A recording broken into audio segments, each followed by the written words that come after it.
So what's Kirby Smart going to do at quarterback for the Dogs? A lot of options there for Georgia. And we're going to go through all of those right now. Dean Legge from Dog Post, Making You a Smarter Georgia Fan.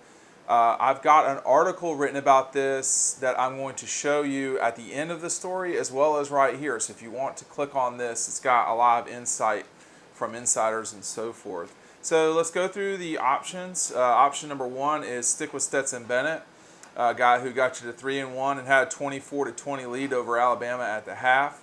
Obviously, the 3 turnovers, 3 interceptions for Stetson, that's just not going to work for anybody, any quarterback. 3 interceptions, that's bad. That's not going to work. In fact, no Kirby Smart-led team has won a game where its quarterback has thrown for more than 1 interception in a game. So there was a lot being put on Stetson, 40 throws, that's a lot. And 3 of them, perhaps more than 3, were not ideal conclusions. There were a couple other ones where Stetson could have gotten intercepted and didn't. I think the tip ball at the beginning of the game, that was kind of a freak play. But the question moving forward is, what do you do? A lot of people watching these videos are going to quickly assume that JT Daniels is the guy that's going to come in and Georgia will be in good shape. He'll save the day. The other option, of course, so far that's played this season has been Dwan Mathis, who didn't really look great against Arkansas, although I have to say it may have looked worse than it really was for Dwan in that game because there were a lot of mistakes that were made by people other than him. So you've got really 3 guys so far, and then of course Carson Beck is still waiting in the wings as well. And folks tell me that he may be the best pure quarterback, but he's just so young that it's asking a lot to throw him out there. So you've got 4 guys really, 3, let's just say, all of whom are inexperienced in SEC play. And what are you going to do as the season rolls on? Again, this situation after Jamie Newman left is not overwhelmingly surprising. You've got JT Daniels with a knee that he's still trying to recover from. He's been cleared, but he's not been tackled, and that won't happen until he's actually in a game. And then let's just say he's fully healthy. He does not have the mobility of Stetson Bennett or Dwan Mathis, that's for sure. So you are trading that in a league where quarterback mobility has become something you really want, and that's what you've got with Mathis and Bennett.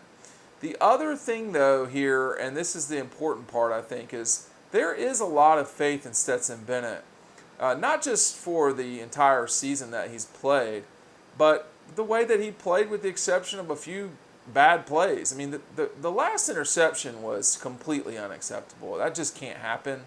And that was trying to do too much. I think if you are talking about which quarterback do you want if you're throwing 40 times or 30 times or more in a game, it might not be Stetson Bennett. But let's consider who the head coach of this quarterbacking conundrum is, and that's Kirby Smart. He very rarely has he asked his quarterbacks to save him. And rarely have they. And what I mean by that is when you're Georgia and you've got the run game that they've got in the past and certainly this year too, they have not relied on the quarterbacks to win them games. I can think of times where the quarterback did, but that was in 2016 when Jacob Eason was throwing the ball 50 times against Missouri.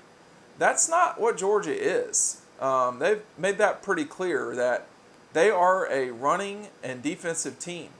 So I think moving forward here, if you are going to get into a situation where your quarterback's going to be throwing it north of 35 times a game, Stetson Bennett might not be your guy. But if you think through this, how often does Georgia get in that situation? About once a year. And it's not common. To which, people who are skeptical of Stetson's moving forward with the job would say, well, if he couldn't beat Alabama throwing it 40 times this time, he's not going to beat Alabama throwing it 40 times the next time. I would agree with you about that. I think throwing it for him 40 times, and really for a lot of quarterbacks, that's just too much.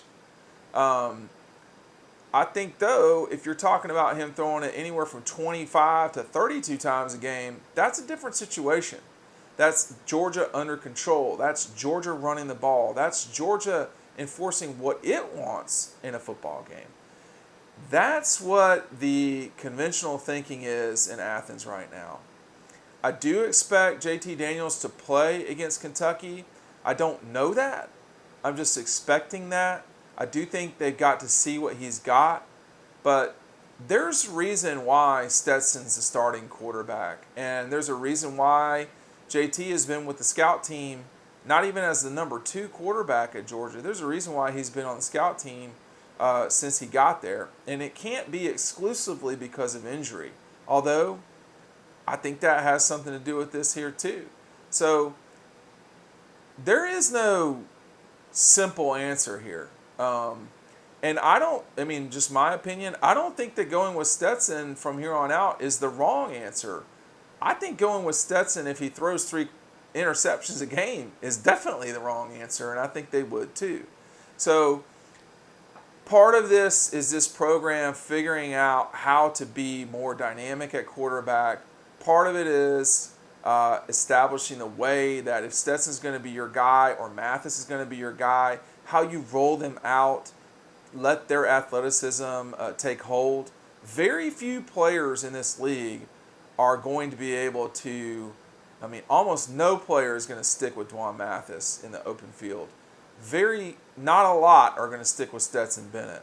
These are not, this term is overused, these are not statue guys like Kyle Trask or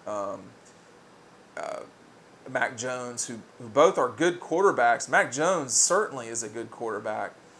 Mac Jones has an offensive line that's going to straight up protect him. That's the other thing I think that, if you're Georgia, you think about, hey, this offensive line is pretty good. Maybe we can protect a guy and leave him in the pocket the entire time. I don't know. So the decision still has to be made by Kirby and them. My suspicion, though, is that for the near future and perhaps the rest of the season, which is speculation, it will continue to be Stetson. It's not, I'm not voicing an opinion about it. I'm just telling you, what I hear moving forward as of this second. Can it change? Yeah, it can change. But, with the way Georgia played from the time Stetson took over until halfway through until the fourth quarter of the Alabama game, things were going pretty well. I think if you're being honest, that's really what was true. So we'll just see. I've got more for you on this, though, and I want you to click right here. This is a story that is about this. The first part of it, we give away for free. The rest of it, you got to pay to see, but you want to sign up for that newsletter when you're on this link. Make sure to click it right here, and we'll see you over on the website.